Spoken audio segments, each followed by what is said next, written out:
What's going on, YouTube? Welcome back to the channel. So this video I'm gonna be talking a little bit about these two products right here. And earlier today I did a video and we talked about um, the cooling fans and the electric water pump on my Chevy Caprice build. They both stopped working.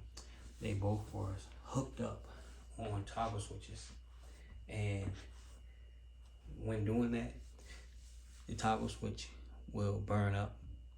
So I did that just for just a temporary fix for the cooling radiator, the cooling fans, and the electric water pump. I did it for a quick fix, just a temporary fix. So it wound up staying like that longer than it should have. And they actually, the switches went bad faster than I thought they would. So, and that's because they're currently getting 12 volts. There's no restriction, no resistance there. It's always getting 12 volts when it's on. And so therefore the switch is burnt out. So what I have here, I have the red wires that's to my left. That's a relay fan switch. It's the relay. Basically what that's going to be used for is to um, run the fans in the electric water pump, and therefore it'll have a resistance there, so it won't always get 12 volts.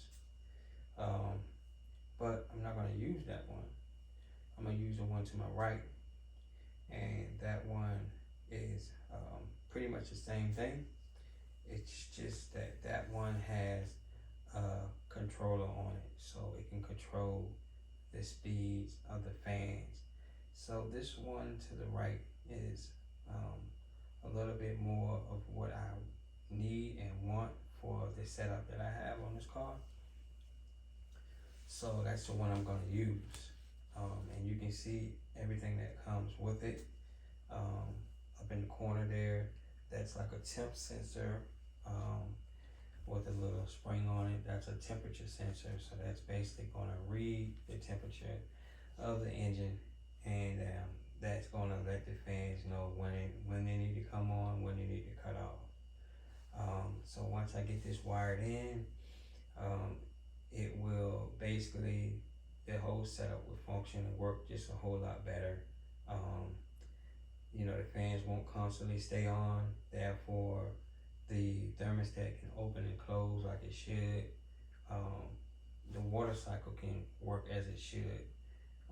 For anybody that doesn't know, vehicles have water that's in a separate department, that's cool water, and then you have water circulating through the engine.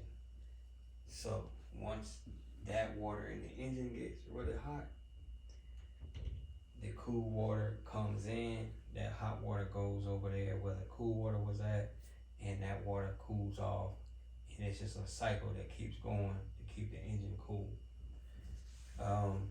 So like I said, this unit will allow that to function like it should. And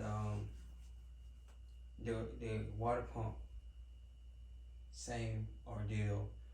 The water pump is gonna constantly run, but it's gonna have a relay switch on it. Therefore, it's gonna have resistance. It's not gonna constantly be getting the 12 volts. So that's gonna eliminate this whole situation happening again with the switch burning up. So if anybody's doing the same thing that I'm doing here and you don't have it the correct way, then this is the correct way to do it. All you're gonna need is the one to my left. That's a whatever they call it. I can't think of the name of the whole kit.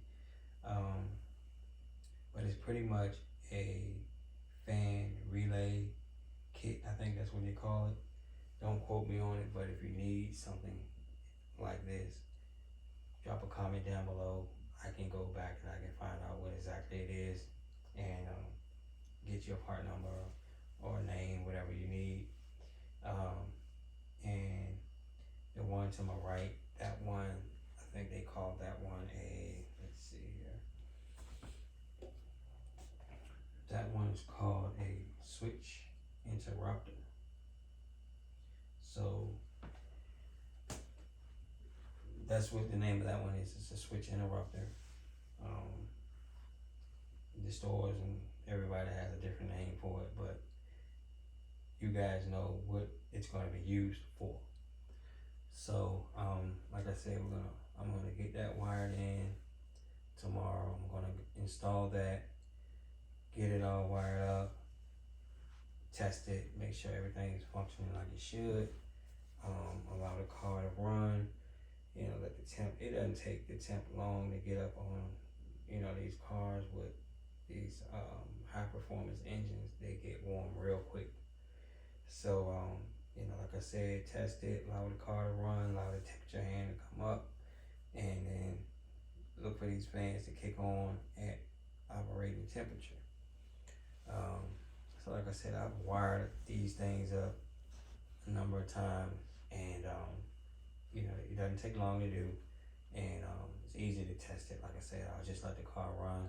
Once the temperature hand gets to where I want it, usually 180, fans should come on, and once they do so, I know that they're functioning like they should. And my electric water pump, it's pretty easy to know that it's on, because of course if it's on, it's circling water through the engine, and the engine of course is going to stay cool, because water's circulating through the engine. So if you need to know if it's functioning, like electric water pumps, of course they don't have a fan, or they don't have a wheel on it that spins. So you can just, if you have an electric water pump, you can just put your hand on it and you can feel it vibrating. And if it's vibrating, then it's working. So you'll feel it. However you have it hooked up.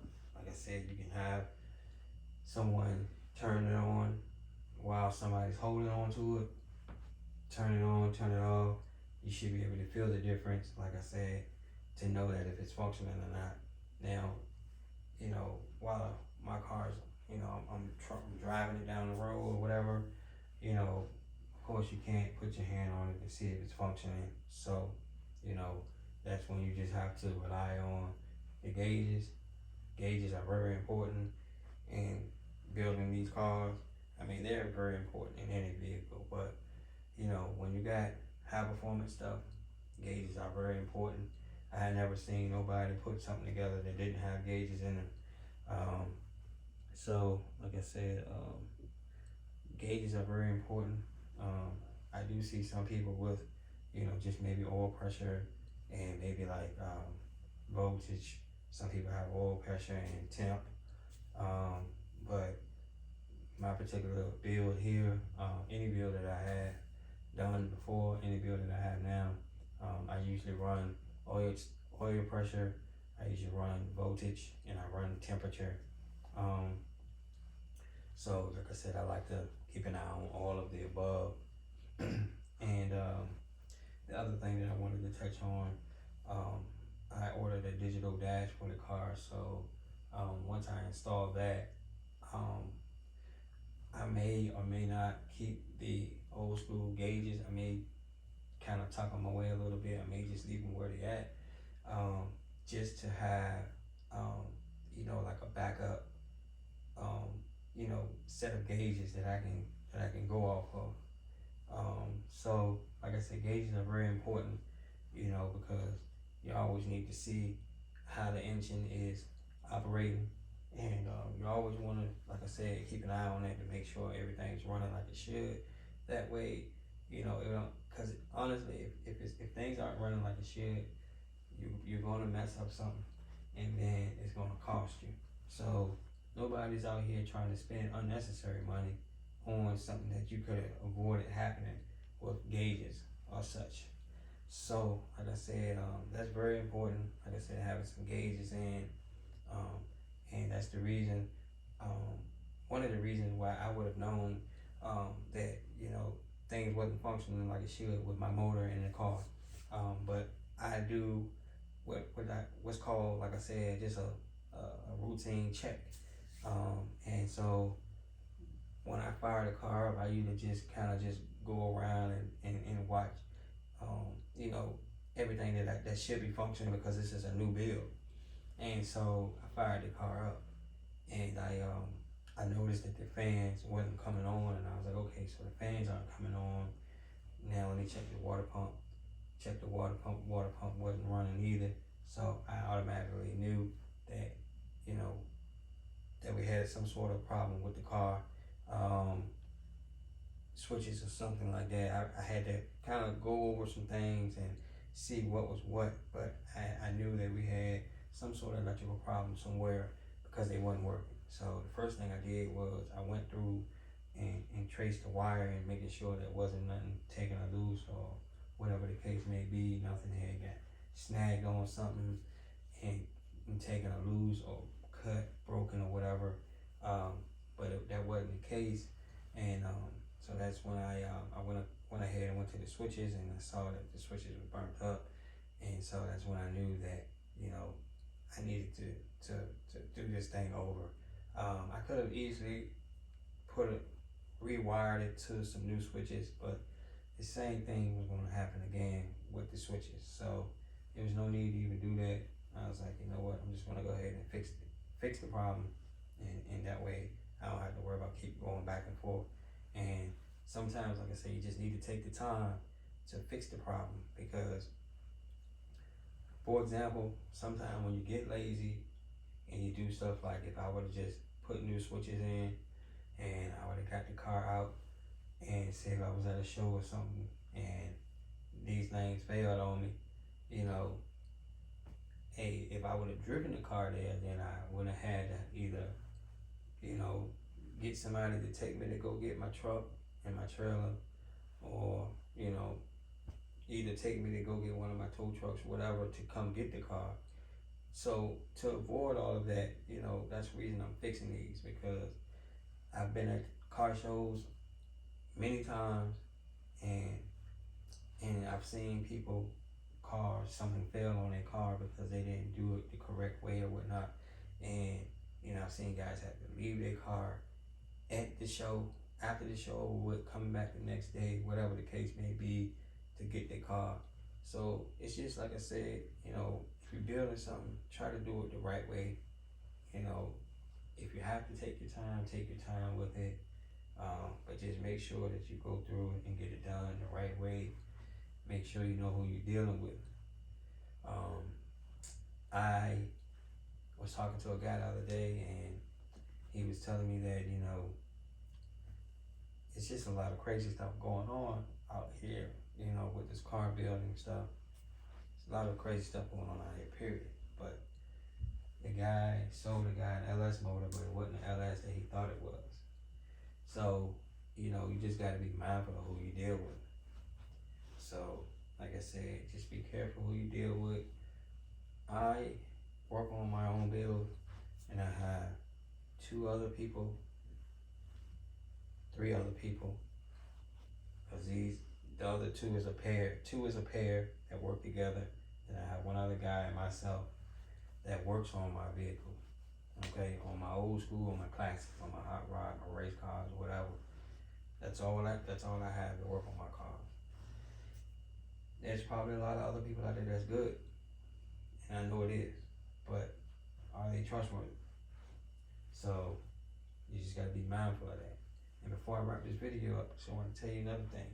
Like I said, I had my car, had some work being done on it, and I do the same thing all the time. So what had happened was, the guy had put some things on, and he started them like when you start a screw or nut, whatever. You start it, and you have more